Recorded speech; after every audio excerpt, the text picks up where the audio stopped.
everybody, my name is Jana. I'm a dark fantasy artist and illustrator, and I've been doing this whole making money with my art thing for 10 years now, which is crazy. I have never done anything else in my life, no life experience. Illustration is all I know, so I've been sharing a little bit about that lately because I love talking about illustration business things. Why?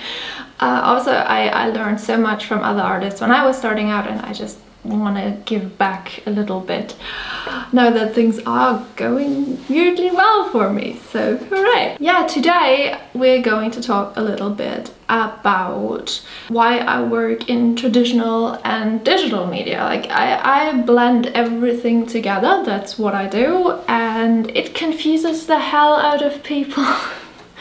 And I've gotten increasingly questions about my process. And so a while ago, somebody asked how I know when to work digitally and when to work traditionally. And I'm going to get a little bit into that, but it's mostly an experience thing, so it's hard to have a definite answer to that. Anyhow, so yeah, let's get into it then, shall we? Okay, so the very first reason why you should work with both traditional and digital media is efficiency. You can just use the strengths of both media whenever you need them. That's just so helpful if you're working with clients and you need to be flexible, you need to be fast to make deadlines on time, and you want to have a wide range of options to make that image happen. I think I've mentioned before that I'm not that good a painter or a draftsperson, but I'm really good at making a picture. However, we end up getting there. I can do it. Being able to combine different media is so helpful for that. So what are the strengths of traditional media? Well, the textures. You can create beautiful textures pretty quickly. You can work more, I feel, more intuitively because you have a piece of paper in front of you and you can mush around the paints and the drawings. I work with carbon pencils a lot and with acrylic ink, and so I combine a lot of traditional media actually on the paper, create all the beautiful textures I need, all the main contrasts, can get in some details, get in the rougher areas, just play around, have fun. And then I switch to digital media and I can get like in the details. I can change whatever I like. I can use the liquify filter and make those faces more symmetrical. I can change the colors really simply and easily, and I can just play around for hours with different color schemes and getting the contrast just right. So you have so many options. Oh my god. The world is open to you.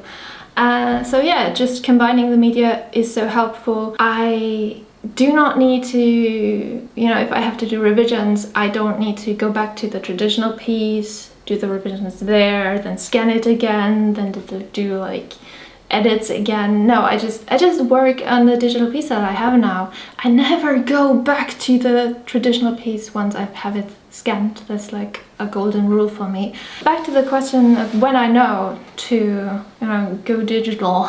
It depends on the piece. It depends on the time I have. If I have to work very fast, sometimes it's best to start digitally completely, just skip the traditional part, but that's only because I've gotten better at digital painting and I've kind of found a way to work with scanned textures to kind of still get the traditional feel to it. But one problem for me when working digitally is that I get lost in detail, and that way if I have a very detailed piece with lots going on, I'm going to start traditionally because that way I'm kind of limited and I feel a bit more comfortable. Like, you cannot zoom into a traditional artwork forever and ever and ever, but you can just lay down the general piece more quickly, and I prefer that. But then I hit a point where I know, okay, these are details I would add digitally. Like, these are areas I already know I'm gonna have to get detailed, and these I'm gonna leave open and textured, and these I'm gonna start to get really detailed in, and I'm gonna need a level of detail that I'm not going to achieve quickly traditionally. So know that at this point I scan it and then I'm gonna do it digitally. Or there are elements where I know I'm gonna do a lot of overpainting anyway, so trying to get to like the final finish traditionally there's no point to it. So that's when I have to be fast, because I have to finish a piece in a week or half a week or so on, and that's how I would deal with that. But if I have a piece that I really love and I'm like, I have time and it's beautiful and I want to have that for my home, or I think it will sell very well because it's just very pleasant to look at or to paint for me, and then I might have the ambition for myself to create a traditional piece that is as close to final as possible before I switch to digital. I might even add the color traditionally. But it really depends on the project, how invested I am in the piece, what the priority is. You know, do I want a beautiful traditional artwork or do I want to be fast? And that's just something you kind of gain from experience. I think the most important element to get good at using the strengths of each media is to work a lot with each and to find out how to make them work for you. And with time you just get a feeling for that, and you know when to switch, you know how to change your process, you know how you can change things digitally. Like when I work on a piece, I already know what I'm going to do later when I'm in Photoshop, kind of, or I'm already planning ahead a little bit, and that's just something that comes from experience. And I just, you know, experiment, get used to your tools, and you're gonna benefit so much from that. The second point is your well-being, like your physical well-being, your mental well-being. I get that has something to do with who you are as a person, how you like to work. I like to have something going on in my process. I don't love to sit at a desk and draw continuously on one piece for forever and ever. Sometimes I do that, but I used to do it more in art school. But nowadays, especially if it's a project I'm not super into, you know, client work can be cool, but it's not yours, you know, it's not yours. Your heart is not in it the way it is when you're creating for yourself, and I think that's perfectly fine. It's just that I tend to lose interest and I get bored and I get impatient and annoyed, and then the quality is going to lack. So for me, it's really helpful to just switch up my process a lot. Like, and when I work traditionally too, like I'm noticing I'm bored of drawing. Like I just want to scratch over the paper because I can't stand this piece anymore. So I'll switch to painting. Right? Similarly, when I'm done with the traditional piece, like I'm mentally done with it, I'll just go, okay, I'll scan now, and then I'm going to work on it digitally, just to feel the progress. Yeah. And another part is working digitally alone. I think is very taxing on your body, because at least I put a lot of pressure on my pen and on my wrists, on my hands. Like it's a lot of work for the main tool, right, the hand. And so working like for hours digitally, or just working for hours with a pencil, where again I put a lot of pressure on it, probably shouldn't, but I do. So for me, it's a relief if I can then switch to a brush once in a while, because it changes the way I don't put as much pressure on it, and it changes the way I move my body, using chalks, also different movements. Also just switching your workplaces. Like I have way too many workspaces all over my flat, and I just like to change it to have a little bit of a different perspective, like get the brain in another, you know, mood. And I think it's genuinely helpful to remain agile, to remain curious, to, you know, keep your body moving a bit more, to just have some changes in your process. I think it's really good. Also, you know, staring at a screen all the time, so taxing for the eyes, And I work traditionally. I look out of the window sometimes. It's nice change. Now, the third reason why I think it's great to work both traditionally and digitally on a piece is that you have a change of perspective in it. You are fulfilling different roles. Like, you're the painter sitting at your desk and you're just, you know, getting lost in the textures and the brush strokes or whatever. But then you scan it and you see your artwork on the screen and it suddenly looks very different.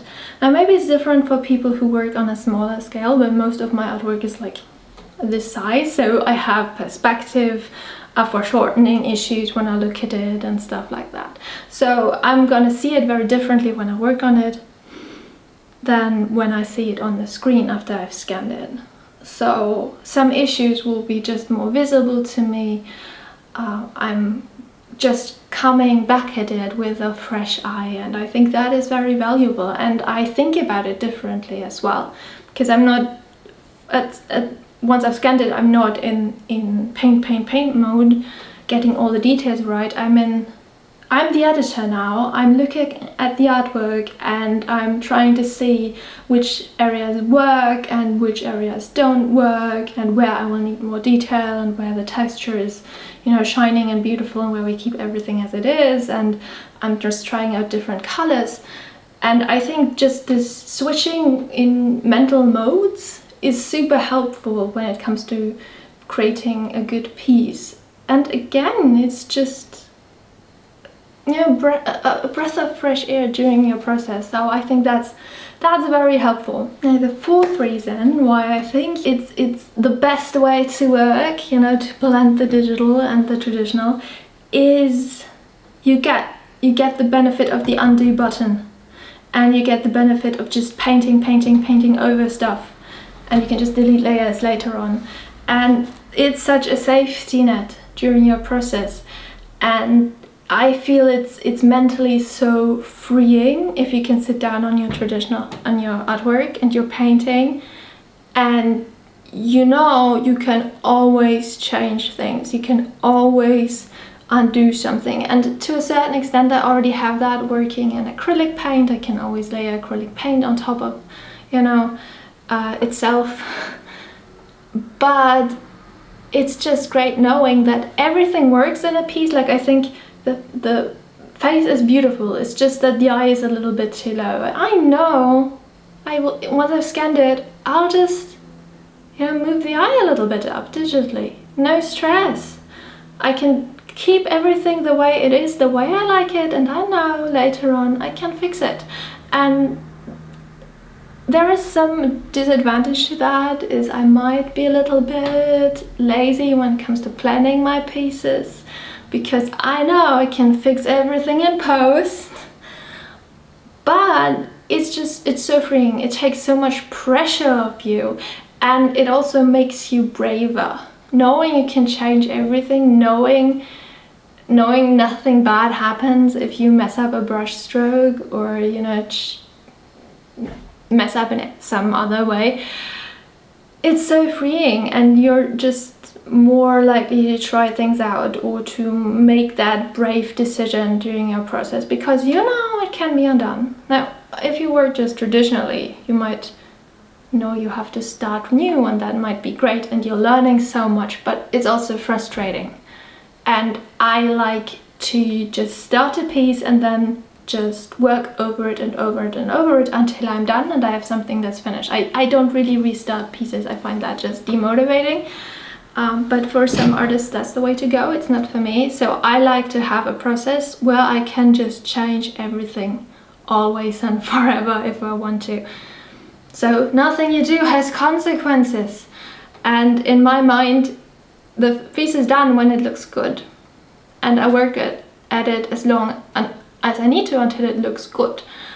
So yeah, that's possible if you add a digital part to your process. You can just rework it forever and ever and ever until it looks good, and then you have to know and to stop yourself until you overwork things. And sometimes you overwork things and you look at it and you're like, oh, it was nicer before, and then you just delete the layer where you overworked the piece and it looks good again.